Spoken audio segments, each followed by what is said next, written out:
মামা, আপনি না কইলেন যে কাজ বুঝাই দিবেন, কিন্তু আপনি তো কাম করতেছেন, এইটা আবার কোন ধরনের কাজ?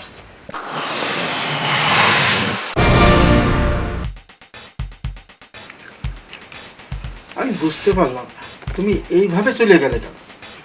আরে না, ভুল একটা আমি কইরে বইছি, তাই বলে এটা ক্ষমা করতে পারো না তুমি? হুট করে মাথা গরম করে রাগ করে চলে গেলে। মানুষের ভিতরে একটু শখ আছে না, শখ তো থাকতেই পারে। সে তো বাইরের কেউ না, আমার অফিসের কলিগ। সে একটু বাসায় আসছে, একটু গপ্প সপ্প করছি, নয় একটু এদিক ওদিক হয়েই গেছে, তুমি দেখেই ফেলেছো। কারের বউ আসলে তোমাকে কোনোদিন আমি বুঝাইতে পারি নাই, আর বোঝানির তো কথাই আসে না, যেহেতু তুমি চলে গেছো। আর গেছো তো গেছো, বাচ্চাগুলোর সাথে করে নিয়ে চলে গেছো, একা ফেলাই ধুয়ে গেছো। ভালো আছি, খুব ভালো আছি, আমার আর তোমার দরকার নাই। এখন দু একটা ফোন মারবো, বান্ধবীরা আসবে, সময় কাটাবো, ব্যাস এমনি এমনি দিন চলে যাবে। মানুষের ভিতরে একটু দয়া মায়া থাকে, এতদিন সংসার করছে, সেই দয়া মায়াটুকু নাই। কে আবার কে আসলো দেখি।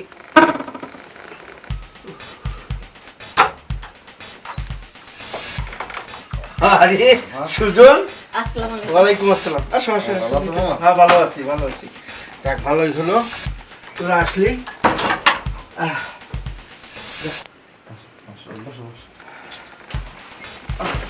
দে আমার কাছে দে। না না, একলা এটা না, এটা না, কাজ- তুমি এই যে এটা ধরো মামা। এটা কি আবার? এটা ওই যে মা কিছু পিঠা বানাই দিচ্ছে, শুনুন মা কইতাছে মামি নাকি। দেখ, তোর মা মানে আমার ছোট বোন কত খেয়াল রাখে আমার জন্য, আমি কি খাই না খাই, ও ছোট থেকে এরকম।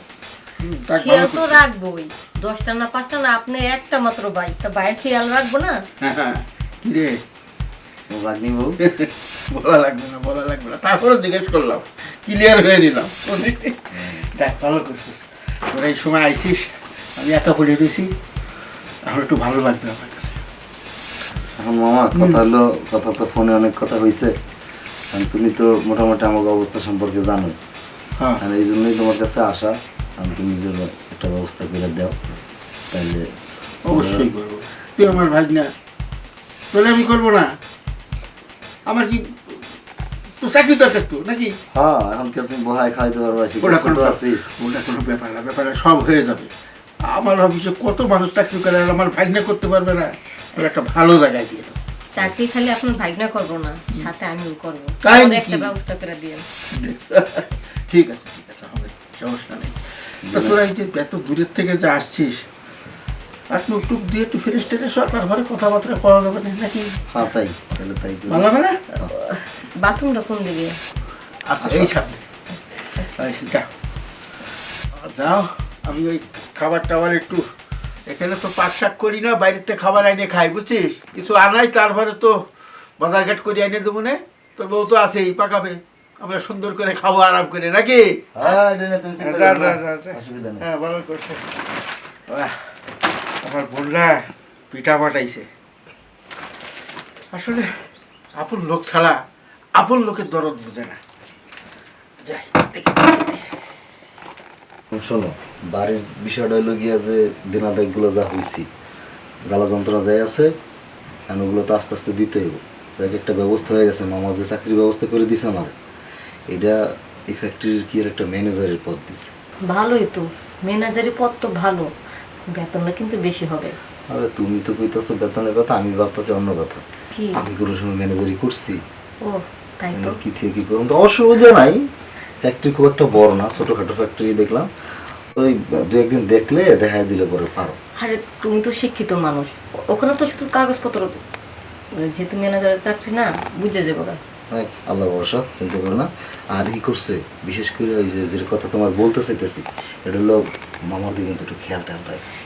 ও নিয়ে তুমি ভাববা না, আমি তো খেয়াল রাখতেছি। মানে মামি নাই, এখন হের দেখাশোনা করার তো আর কেউ নাই।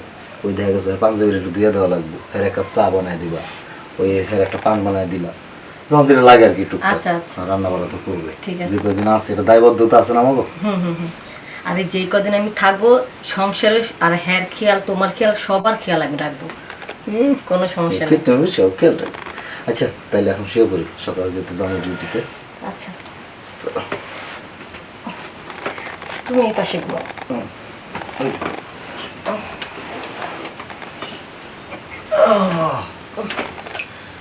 আল্লাহ,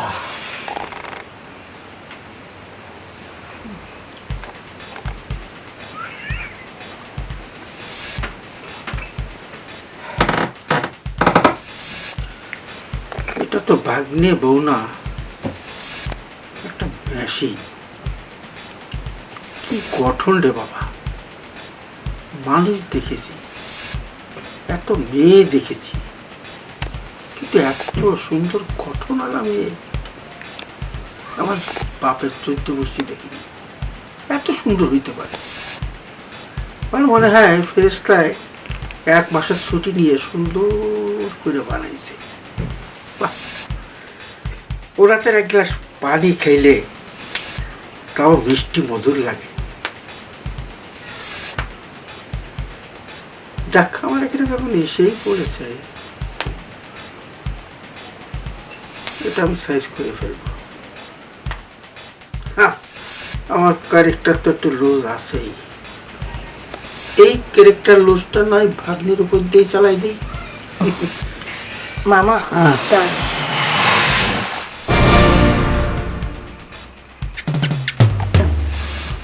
বসো বসো বসো।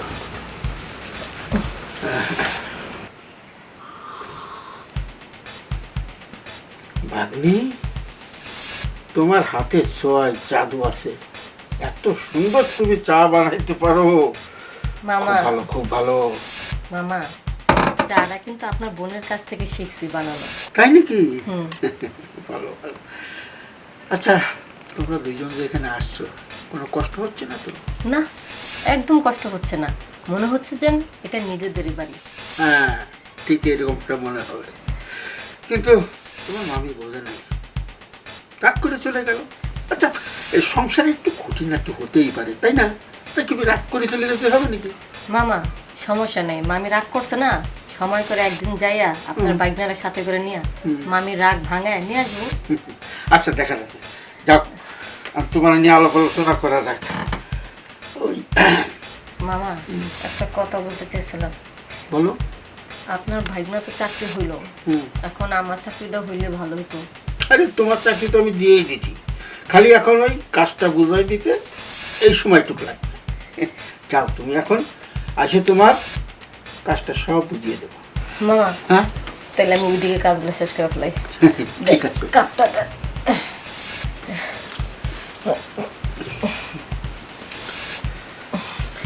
আচ্ছা ঠিক আছে, আসো।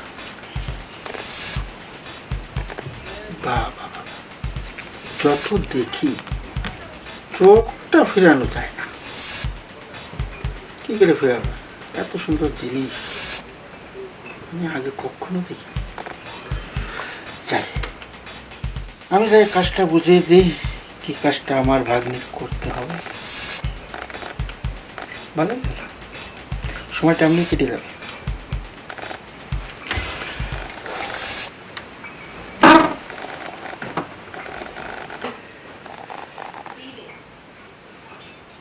ভাগ্নি বউটা কি বললো?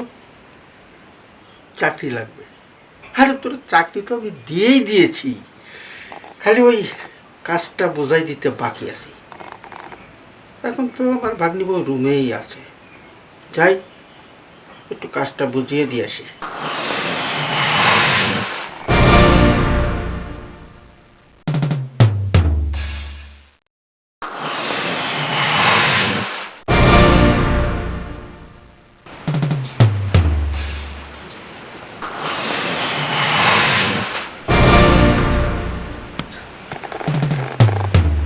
কি বলেছিলাম, আমার ভাগ্নি বউ তো নয়, একদম পোড়া মেশিন। দেখলে খালি চেয়ে থাকতে মনে হয়, দেখলে খালি চেয়ে থাকতে মনে চায়।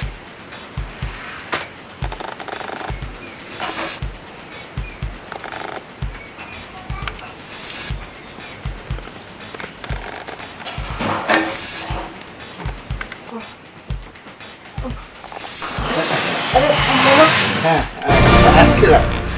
ডাক তো দিবেন আমাকে? না, দেখলাম যে তুমি ঘুমাচ্ছ, ও এই জন্য ডিস্টার্ব করলাম না, তাই তোমার কাছে এসে বসলাম। খুব ভালো। যাক, ভালো হয়েছে। আমারও একা একা সময় কাটতেছে না, তাই ভাবলাম একটু ঘরের কাজ কামগুলো শেষ করলাম, তাই একটু ঘুমাই, রেস্ট নিই। ভালো করছো, ভালো করছো। রেস্ট তো নিবাই, রেস্ট নিবে না, নাহলে শরীর ভালো থাকবে না। আর তুমি আমার এখানে এসে অসুস্থ হয়ে যাও, সেটা আমি কখনো চাবো না। যাক, ভালোই হলো। ও তো ডিউটিতে গেছে। হ মামা, হ্যাঁ, আপনি না বললেন যে না আমার চাকরি ঠিক হয়েছে, শুধু কাজটা বুঝা দিবেন। হ্যাঁ, তাহলে- সেই জন্যই তো এসেছি আমি। তোমার চাকরি তো হয়েই গেছে, তোমাকে বললাম। হুম, এখন খালি কাজটা বুঝাই দেওয়ার বাকি। আর তোমার স্যালারি কত ধরছি জানো? কত? 50,000। প্রথম অবস্থায় 50,000 টাকা? হ্যাঁ। আমি খুব খুশি হয়েছি। কারণ তুমি তো আমার ভাগ্নি, হুম, তোমার তার কম দেওয়া যায় না। হ্যাঁ। এর উপরে তোমার একটা বোনাস আছে। তোমার এই যে কসমেটিক খরচ, তারপরে ড্রেস আপের খরচ, সব আমি বহন করবো। ওটা কোনো স্যালারির থেকে কাটাকুটা হবে না। কি খুশি হয়েছি? অনেক খুশি। আর আমি কি দিয়ে খুশি হয়েছি জানো? তোমাকে দেখে আমার মস্তিষ্কের ভিতরে একটা পাত পাচ্ছি। এত সুন্দর ভাগ্নি গো, বাহ! মনে হয় ফেরেশতা 1 মাসের ছুটি নিয়ে তোমাকে তৈরি করেছে। কি যে বলেন মামা। আরে ভালো জিনিসটা তো আমি তারিফ করি, করতে হয় না, তাই না? তোমার মামি আবার অতটা সুন্দর ছিল না, যাই হোক, কিন্তু ওই কথা নাই যাই। আমার কথা বলি, তোমার কাজটা হচ্ছে তুমি খালি আমাকে একটু সময় দেওয়া, ঠিক আছে? হ্যাঁ, সময় দেবা, আর আমার আশেপাশে সব সময় থাকবা। তোমার ভারী কাজ কোনো কিছু করা লাগবে না, দরকার হলে কাজের মেয়ে একটা রেখে নেবো তোমার জন্য, খালি তোমার জন্য। ঠিক আছে। তা তুমি একটু শুয়ে পড়ো, তোমার কাজটা বুঝাই দিই, চোখ বুঝে থাকবা, ঠিক আছে? তারপরে তোমার কাজটা আমি সুন্দর করে বোঝাই দিচ্ছি। আচ্ছা।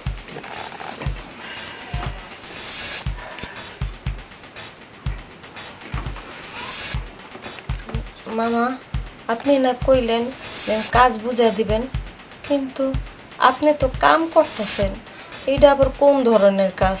না না মামা, ভাগ্নারে বলবো তো। ভাগ্নের বলার দরকার নেই। ভাগ্নারে বললে জানাজানি হয়ে যাবে না। আমি বুঝতে পারলাম না, তুই অফিসে যাসনি?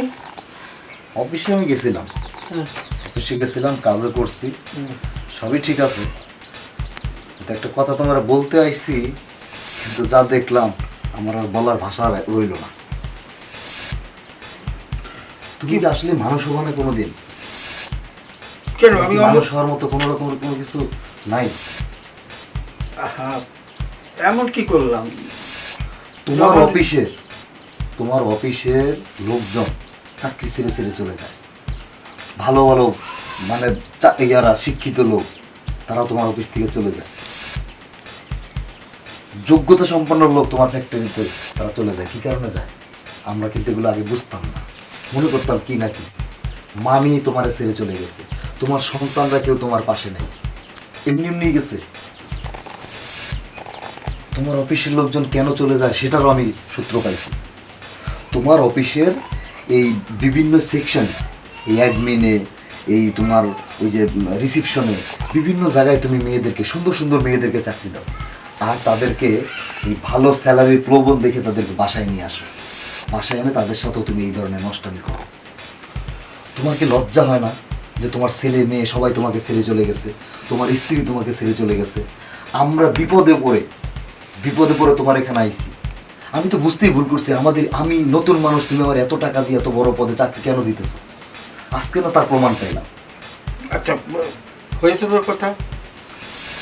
আমি কি তোদের ওই চাকরি দিয়ে আমি কোনো অপরাধ করেছি?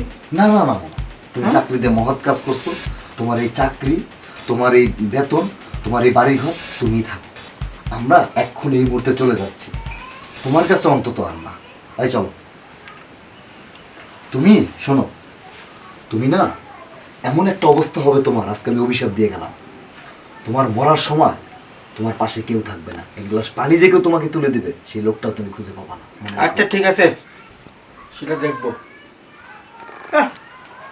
জ্ঞান দিচ্ছে। অনেক ভালো জ্ঞান আছে তোদের চেয়ে আমার।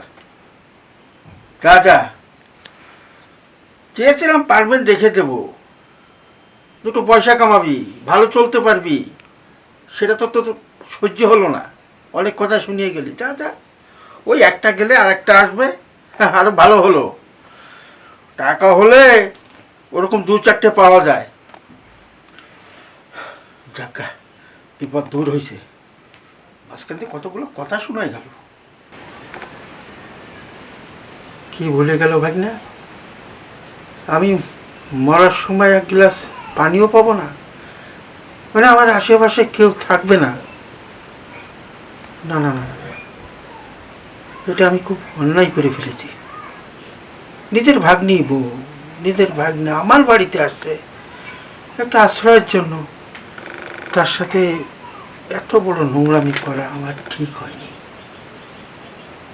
ভাগ্নে আর একটা কথা বলেছে, এই অফিসে নাকি আমার ব্যাপারে অনেক কথাবার্তা হচ্ছে, আমার ক্যারেক্টারের ব্যাপারে। এইভাবে যদি আমার অফিসের লোক জানতে পারে, তাহলে তো আমার মান সম্মান তো যাবে, আমার অফিসে কোনো কর্মচারী থাকবে না, আমার ব্যবসা প্রতিষ্ঠান বন্ধ হয়ে যাবে। না, আজকের থেকে আমার পরিবর্তন হইতে হবে, এসব ছেড়ে দিতে হবে। অনেক হয়েছে, এইসবের জন্য আমার ফ্যামিলি আমাকে ছেড়ে চলে গেছে। আমার ক্ষমা চাইতে হবে আল্লাহর কাছে, আমার বউয়ের কাছে, যে বাবা তাকে এই বাড়িতে আনতে হবে, আনতে হবে।